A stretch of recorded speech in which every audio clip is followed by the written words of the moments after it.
2. Other potential campaign interest in Russian hacked materials. Throughout 2016, the Trump campaign expressed interest in Hillary Clinton's private email server and whether approximately 30,000 emails from that server had in fact been permanently destroyed, as reported by the media. Several individuals associated with the campaign were contacted in 2016 about various efforts to obtain the missing Clinton emails and other stolen material in support of the Trump campaign. Some of these contacts were met with skepticism and nothing came of them. Others were pursued to some degree. The investigation did not find evidence that the Trump campaign recovered any such Clinton emails or that these contacts were part of a coordinated effort between Russia and the Trump campaign. A. Henry Okniansky, aka Henry Greenberg. In the spring of 2016, Trump campaign advisor Michael Caputo learned through a Florida-based Russian business partner that another Florida-based Russian, Henry Okniansky, who also went by the name Henry Greenberg, claimed to have information pertaining to Hillary Clinton. Caputo notified Roger Stone and brokered communication between Stone and Okniansky. Okniansky and Stone set up a May 2016 in-person meeting. Okniansky was accompanied to the meeting by Alexei Razin, a Ukrainian associate involved in Florida real estate. At the meeting, Razin offered to sell Stone derogatory information on Clinton that Razin claimed to have obtained while working for Clinton. Razin claimed to possess financial statements demonstrating Clinton's involvement in money laundering with Razin's companies. According to Okniansky, Stone asked if the amounts in question totaled millions of dollars, but was told it was closer to hundreds of thousands. Stone refused the offer, stating that Trump would not pay for opposition research. Okniansky claimed to the office that Razin's motivation was financial. According to Okniansky, Razin had tried unsuccessfully to shop the Clinton information around to other interested parties, and Okniansky would receive a cut if the information was sold. Razin is noted in public source documents as the director and/or registered agent for a number of Florida companies, none of which appears to be connected to Clinton. The office found no other evidence that Razin worked for Clinton or any Clinton-related entities. In their statements to investigators, Okniansky and Caputo had contradictory recollections about the meeting. Okniansky claimed that Caputo accompanied Stone to the meeting and provided an introduction, whereas Caputo did not tell us that he had attended and claimed that he was never told what information Okniansky offered. Caputo also stated that he was unaware Okniansky sought to be paid for the information until Stone informed him after the fact. The office did not locate Razin in the United States, although the office confirmed Razin had been issued a Florida driver's license. The office otherwise was unable to determine the content and origin of the information he purportedly offered to Stone.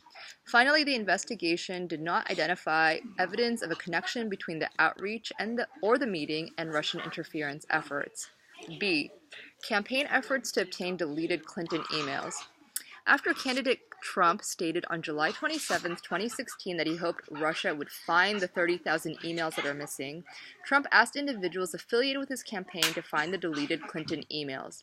Michael Flynn, who would later serve as National Security Advisor in the Trump administration, recalled that Trump made this request repeatedly, and Flynn subsequently contacted multiple people in an effort to obtain the emails. Barbara Ladine and Peter Smith were among the people contacted by Flynn. Ladine, a longtime Senate staffer who had previously sought the Clinton emails, provided updates to Flynn about her efforts throughout the summer of 2016. Smith, an investment advisor who was active in Republican politics, also attempted to locate and obtain the deleted Clinton emails. Ladine began her efforts to obtain the Clinton emails before Flynn's request as early as December 2015. On December 3, 2015, she emailed Smith a proposal to obtain the email stating, "Here is the proposal I briefly mentioned to you. The person I described to you would be happy to talk with you either in person or over the phone. The person can get the emails which 1. Were classified and 2. Were purloined by our enemies. That would demonstrate what needs to be demonstrated." Attached to the email was a 25-page proposal stating that the Clinton email server was, in all likelihood, breached long ago, and that the Chinese, Russian, and Iranian intelligence services could reassemble the server's email content. The proposal called for a 3-phase approach. The first 2 phases consisted of open-source analysis. The third phase consisted of checking with certain intelligence sources that have access through liaison work with various foreign services to determine if any of those services had gotten to the server.